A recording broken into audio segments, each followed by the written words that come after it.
Ni Paula Bilosla naiz eta orain aurkeztuko dizuet lotura truke gunea, dala nire IAL-eko proiektua, eta azalduko dizkizuet beren ezaugarri guztiak.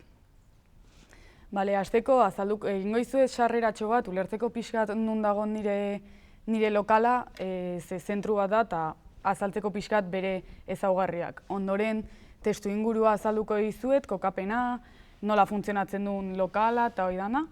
Eta ondoren, egin dudan analisia azalduko dut, nire ideia garatzeko kontuan izan ditudan gauzak erakutsiz. Ondoren ideia azalduko dut, eta gero ideia hori nola garatu duten planotan eta giroekin, eta azkeneko ondorio bat azalduko dizuet. Hasteko, nire IAL-a sortzen da Francisco de Vitoria ikastetxean behar konkretu batzuk dituztelako, eta horiek pixkat salbuesteko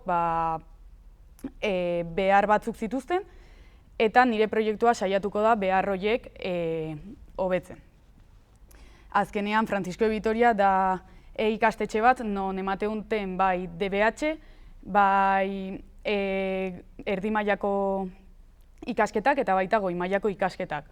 Orduan, beraien beharrak aldia izan nahiko ezberdinak eta horretarako espazio bat behar dute. Orduan, beraiek bai izate dute kontutan asko interkulturalitatea, ze azkenean instituto publiko bat da, eta leku guztietako pertsonak dazkate, orduan beraien beharrak horren baitan asko aldatzen dira. Orduan, lokala dago Gasteizen kokatuta Araban, eta konkretuki dago El Pilar auzoan. Eta hemen ikusi dezakegu El Pilar auzoa Augustia dela, eta hemendik gertu dazkagun puntu nahiko interesgarriak dira autobus geltokia, Arriagako parkea eta hemen Bulebarreko zentro komertziala. Kontuan izan da, instituto bat dela, puntu horiek nahiko garrantzitsuak dira. Orduan, konkretuki lokala dago Francisco de Vitoria ikastetxearen barruan kokatuta. Orduan, kasu honetan, nahiko garrantzitsua da ezagutzea perimetro osoa, ze azken finean, lokala hau izango da, eta perimetro osoa hau dana da. Beraz, kontuan izan behar izan dut perimetro baten barruan dagoela eta lokal hori nola funtzionatzen duen. Hemen ikusi dezakegu lokalaren forma nahiko berezia dela, ze orain azaldukoet gaur egun zein erabila dakan. Hemen ikusi dezakegu ikastetxearen sarrera, dakala aparkalekua ikastetxeak berak, eta hemen ikusi dezakegu plano bat non pixkat nola funtzionatzen du ikastetxea ikusi dezakegun. Hemen ikusi dezakegu dagoela sarrera bat aparkalekurako, sarrera printzipala, eta hemendik beste sarrera bat dago. Azken finean hemen patioak daude, eta hau da gaur egungo eraikina. Ni eraikin honetako zati erdia bakarrik erabiliko dut. Ze orain ikusiko dugu nola dagoen eraikin hori banatuta, eta ikastetxeak bera dituen beharren arabera nola banatu behar izan da. Hau izango zen eraikin osoa, plantan ikusita, eta hemen ikusi dezakegu dala gaur egungo gimnasioa, ikastetxekoa. Orduan, berez bi gimnasio azkate, bi aldetara emate dutenak. Bata da mutilen gimnasioa eta bestea neskena. Eta eraikina guztiz simetrikoa da, eta hemen sortzen den karratu hau galdara gela da gaur egungoa. Orduan, kasu honetan, beraiek behar zutena zan gimnasioa mantendu, baina ez dituzten hainbeste metro karratu behar. Beraz, egindana izan da, ate hau itxi komunikatzen zituztenak eta alde honekin geratu. Eraikina berez guztira dazka 767 metro karratu, baina erdia bakarrik erabiltzerakoan, gure kasuan hemen geratzen dian metro karratuak diala hauek izango zian 387 metro karratu. Hemen jarri ditut argazki batzuk pixkat ikusteko barrutikan nola dan, ze azkenean nahiko berezia da eraikina eta garrantzia asko daka proiektuan eraikinaren forma berez. Ze hemen gimnasioaren aldea izango zala hau, ikusi dezakegu egitura metalikoa dula eta altuera asko dula. Aldiz, alde honetan, eraikina duenez goikaldean gaur egungo ikastetxearen auditorioa, altuera baxuagoa dakago, hemen ikusi dezakeguna. Hauek izango zian pasilloak eta aldagelak ez diala agertzen ze ezin ziren argazkiak atera. Orduan, honetan ikusi dezakegu alde honetan dakagula 2,80 metroko altuera bat, eta aldiz honetan, puntu altuenetan, goraino dazkagu ia 9 metro, eta metalezko abesketara diala puntu baxuenak dazkagu ia 6 metro. Beste gauza bat, analisian kontuan izan da eguzkiaren orduak, esate baterako. Azkenean, eraikina daka frontoia, institutuko frontoia, hemen pegatuta izango zala hau. Eta gure eraikina alde hontara emate duenez, ikusi dezakegu goizeko 10etan sombran dagoela, eta goizeko 11 eguzkia ematen hasten dela. Aldiz, hau ez da udaran, hau kontuan izan da ikastetxeko egutegia. Orduan, hemen ikusi dezakegu arratsaldeko 3:00 eguzkia guztiz emate dula, baina bai frontoiak sombra egite dunez, zati hau, eraikinaren zati txikitxo hau, dala argi gutxien dakana. Beraz, hori ondoren ikusiko dugu, ebazpenean kontuan izan dela distribuzioa egiterako orduan. Zeintzuk dira ideia garatzeko kontuan izan dira zeintzuk zian ikastetxearen arrazoiak eraldaketa bat sortzeko ikastetxean. Beraien, esan bezala, interkulturalitateari dagokionez, beraien arazorik handiena da azkenean kanpoko jende asko datorrela. Eta gaur egun arazo handia dago azkenen etxe bizitzen prezioak, alkilerrak eta dana asko igo diala, eta horren ondorioz, ikasle askok alkilatu behar dituzte etxe bizitzak Gasteizeko kanpoko guneetan, alboko herrietan eta horrela. Eta horrek azkenean egiten duna da ikasleak ordutegi arazoak izatea. Ze autobusak itxaron behar dituzte, eta askotan igual autobusak gaueko 10etan pasatzea beraien herrira juteko. Beraz, behar zuten espazio bat, bazkaldu ahal izateko orduetatik kanpo. Eta hori izan, ideiaren arrazoietako bat.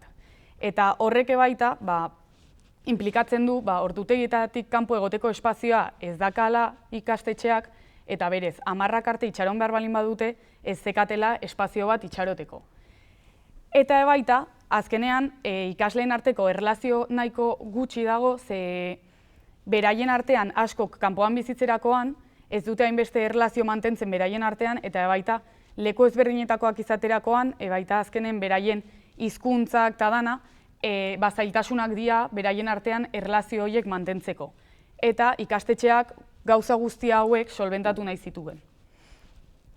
Beraz, hortikan sortzen da lotura truke gunea ideia.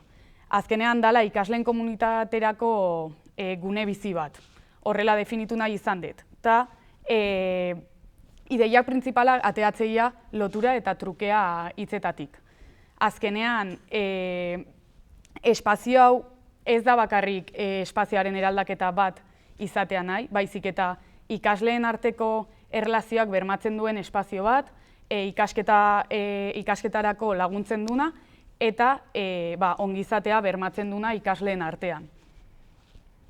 Beraz, hori, ikasleen ongizatea eta garapena sustatzeko espazio bat diseinatu nahi da. Horretarako, horrela banatu da eraikina, lokala. Bi gune nahiko bereziak banatu dira. Bata, izango zala, sukalde jangela gunea, eta bestea, ikasketa eta erlazio gunea. Eta aurrerago azaldukoet nola egindan banaketa hau erlazioa mantentzeko. Azken finean, bi espazio ezberdin behar zian hau egiteko, baina aldi berean, beraien arteko erlazioa bermatzeko espazioak guztiz ez banatzea behar zan. Orduan nik bai, lokala metrokarratu asko dauzkanez, planteatu nituen bi sarrera, sarrera printzipala hau izango zen eta auxiliar bat hemen. Baita bi sarrera behar ziren bai ala bai, ze metro karratuengatik sute araudiaren ondorioz, ibilbideak araudia bermatzeko bi sarrera behar ziren. Eta aldi berean, aurrerago planteatu zen arazo bat ikastetxean zen, beraiek sukaldaritzako goi mailako ikasketak dituztenez, ez dakatela espazio bat berez sukaldatzeko. Orduan bai planteatu zen, ekitaldi bereziak egiten dienean sukaldaritzako ekitaldiak egiteko sukalde handi bat beraientzat, baina ez egunerokotasunerako, baizik eta ekitaldietarako, eta aldiz egunerokotasunerako planteatu da office txiki bat, orain ikusiko duguna hobeto. Eta ekitaldi berezi horietan langileak egotea pentsatzen balin bada, beti planteatu da sarrera txiki hau langileentzako ez sartzeko guztion sarrera berdinetik, eta sukaldetik gertu egoteko. Orduan, hemen ikusi dezakegu nola banatu den espazioa. Azkenean, 9 espazio ezberdin sortu dira, izango zala azaldutako sukalde hau, langileentzako batez ere eta ekitaldietan erabiltzeko. Hemen jangela office espazio honekin ikasleak beraien egunerokotasunean bazkaltzeko espazioa izateko. Hemen ikasketa kolektiborako espazio bat, planteatu diala maila hauek, azkenean beraiek moldatu aldituztenak, beraien beharren arabera. Eta ondoren baita egin dira bilera gela hauek, beraien arteko lanak egin ahal izateko. Orduetatik kanpo, jendearen etxeetara joan beharrean, ikastetxean bertan espazio bat izateko hori lortzeko. Eta azkenik baita planteatu da, hau dala proiektuaren espazioen nahiko deigarriena, esate baterako, ze da erlazionatzeko espazio bat, non beraiek pixkat etxean egongo balira bezalako sentsazioa izaten duten eta beraien arteko erlazioak goraipatzeko. Eta bai langileentzako planteatu da aldagela bat, sukalderako biltegia eta baita hemen beste biltegi bat, non ekitaldiak egiten balin badira, mahai guzti hauek gorde aldiren biltegi hontan. Eta komunak planteatu dira bai jangelagunean eta baita erlaziogunean baita. Pixkat banatzeko eta ez nahiko luzea denez eraikina ez egoteko alde batetik bestera komunetara joan behar izateko. Eta azkenik planteatu da bigarren solairu bat dala justo honen tamainakoa, izango zala instalakuntza gela. Ze hasieratik konturatu ginen, proiektu hontan girotze instalazioa nahiko handia izango zala, eta berez espazio nahiko handia beharko zela instalakuntza guzti horiek sartzeko. Orduan, hemen ikusi ezakegu pixka diagrama hontan goiko solairuan non kokatuta egongo zen.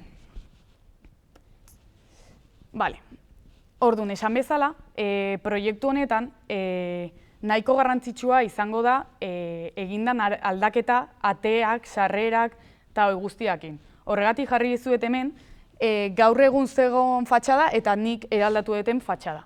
Azkenean, komunikazio bisual handia lortu nahi izan da, zeren horrek lortzen duna da jendea animatzea, erlazionatzea, ikusten balin badu jendea eraikinaren barruan ebaita, kanpotikan, patiotikan ikustea, pixkat animatzea, barrura sartzea, erlazionatzea eta ikasketekin jarraitzea.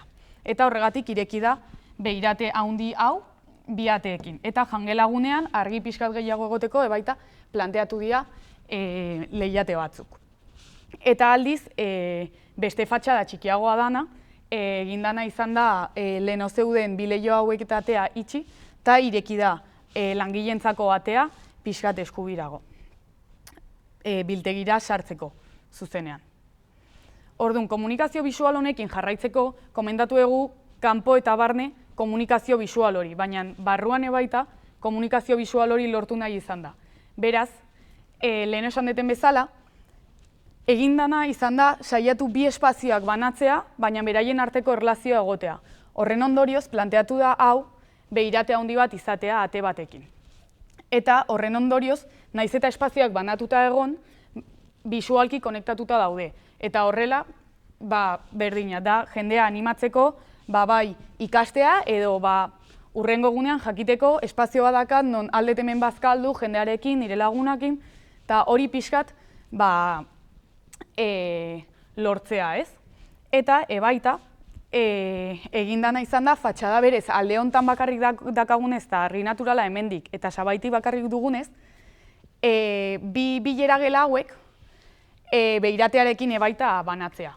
Orduan baita horrela sentsazio berdina lortuko dugu. Azkenean, bilera geletan jendea lana elkarrekin egin behar balin badute edo dana dalakoa, kanpoan dagoen jendea baita ikusi dezake, hor, beraien artean lanak egiteko eta abar, espazio bat dagola, non ondoren azalduko duten pixkat nola ematen diogun itxiera sentsazioa horri.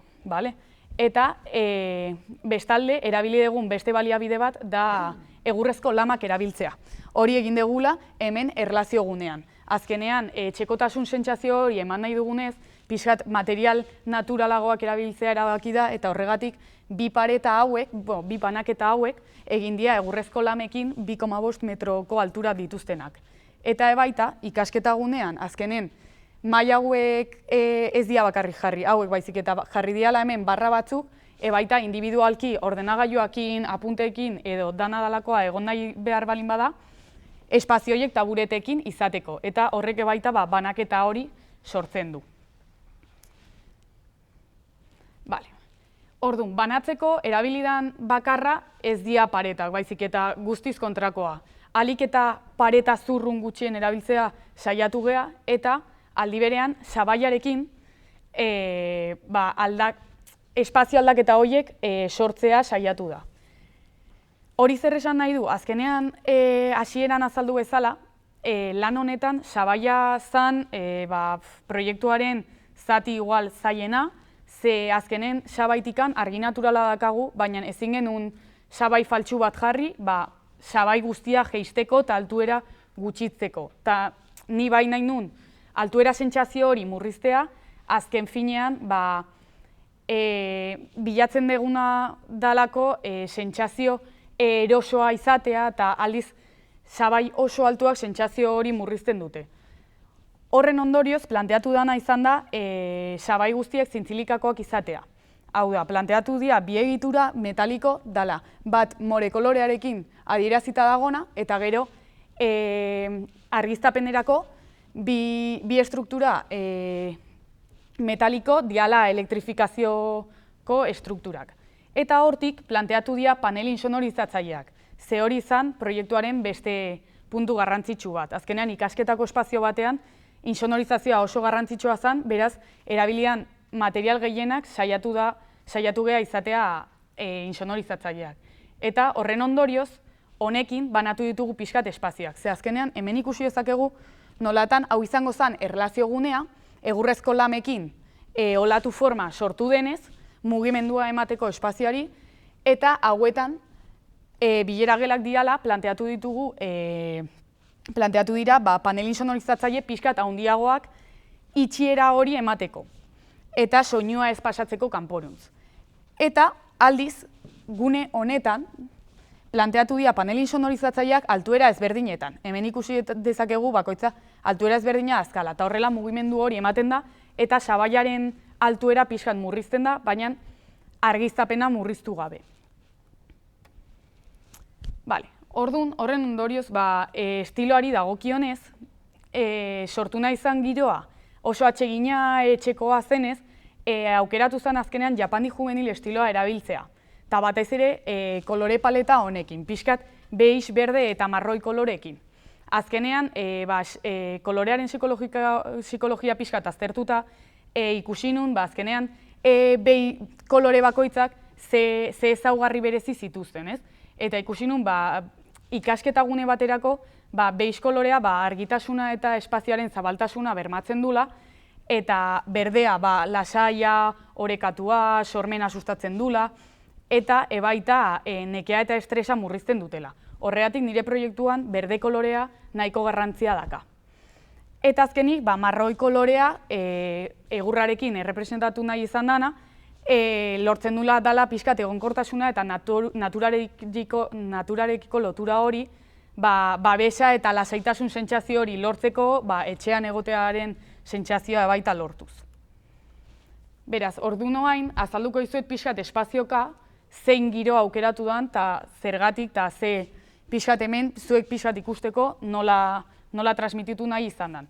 Azkenean, espazio honetan, sukalde jangelan, erabili dira azaldutako tonu horiek, baita pixkat kombinatuta txuri koloreakin, pixkat zurruntasun hori kentzeko, ez? Baina aldi berean, bero sentsazioa ematea, orduan, hemen aukeratu zen paretak sabaiatan atxuria izatea eta garrantzia altzariak berez izatea.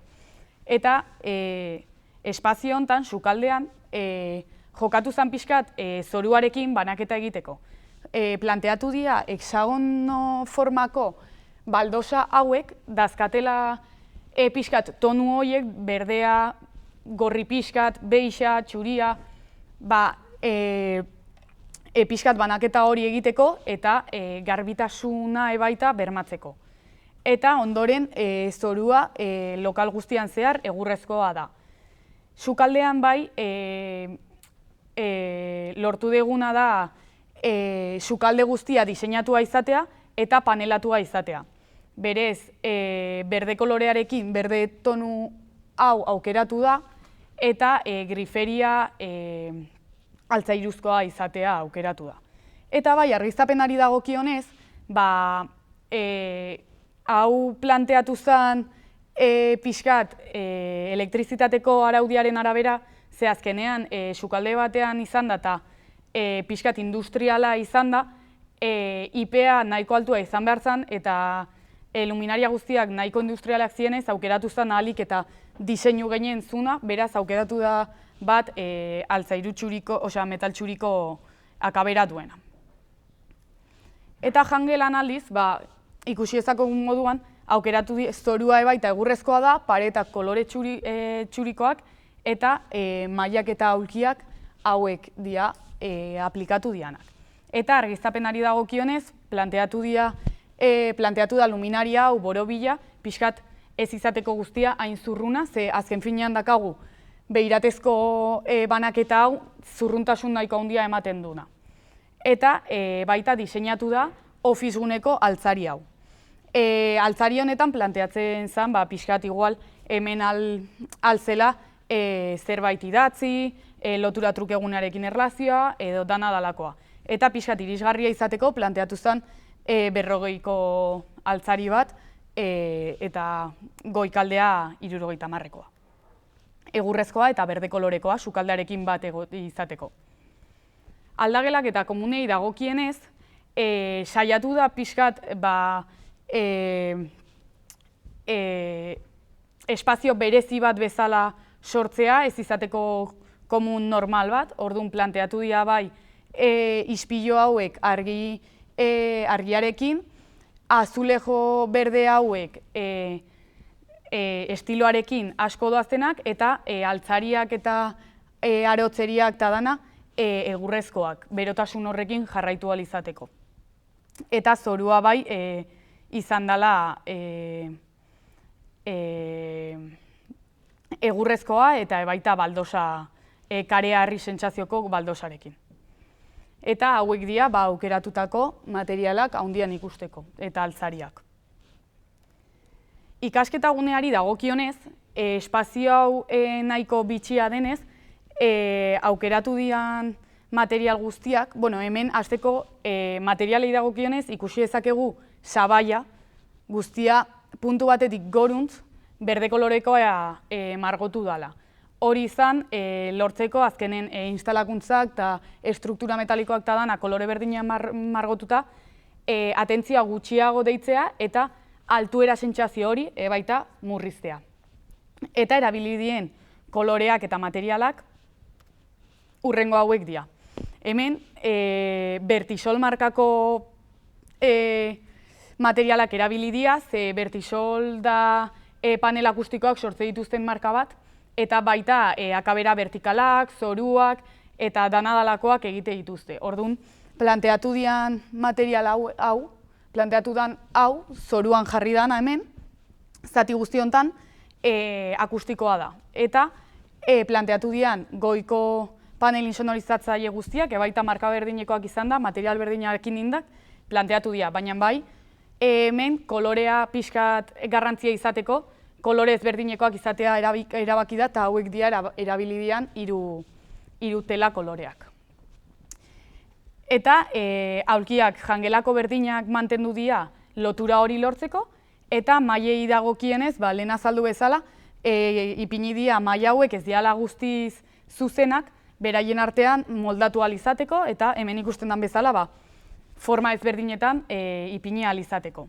Eta argiztapenei dagokionez, argiztapenak baita zintzilikako lanpara borobilak planteatu dira guztiak tamaina berdinekoak, baina panelekin pixkat solapatuta eta mugimendu sentsazio hori lortuz. Eta ondoren, barraguneetan, barraguneak diseinatuak dira egurrarekin, eta aukeratu dian tabureteak egurrezko hankak eta txuriak dira.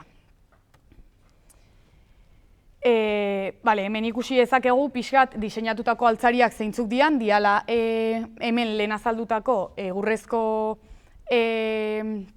banaketak, barrarekin eta hor entxufeak izan da ikasketarako. Eta hemen ikusi ezakegu pixkat nolakoa izango zen.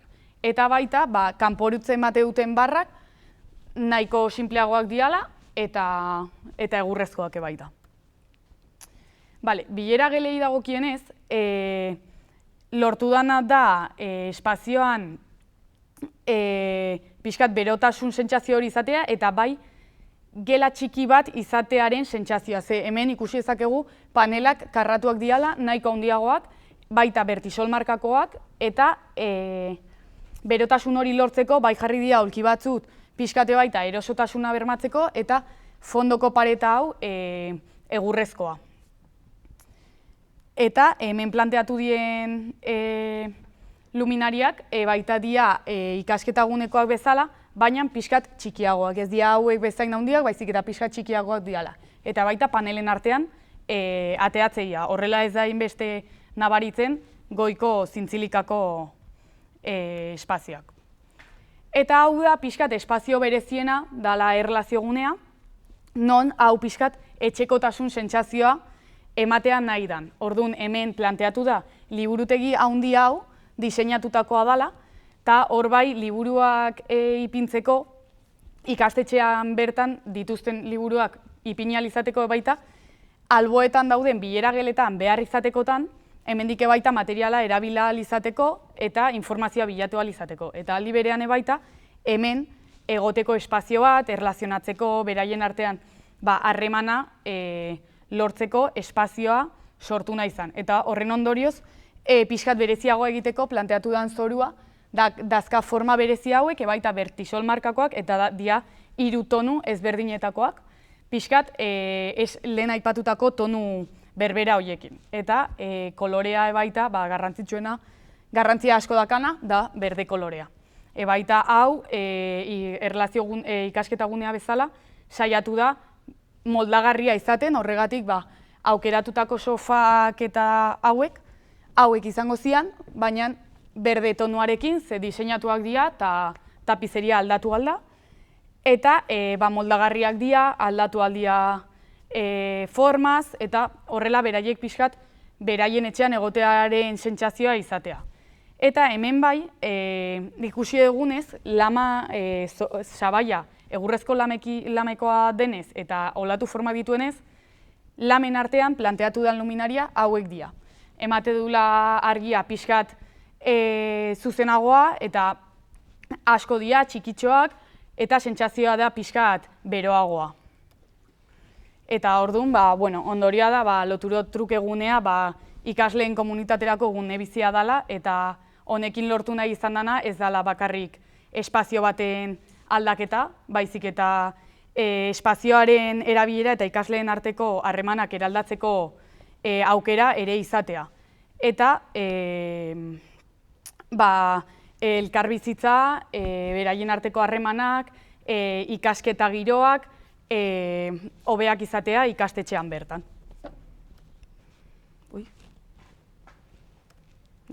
Eta hori izan da dena, eskerrik asko.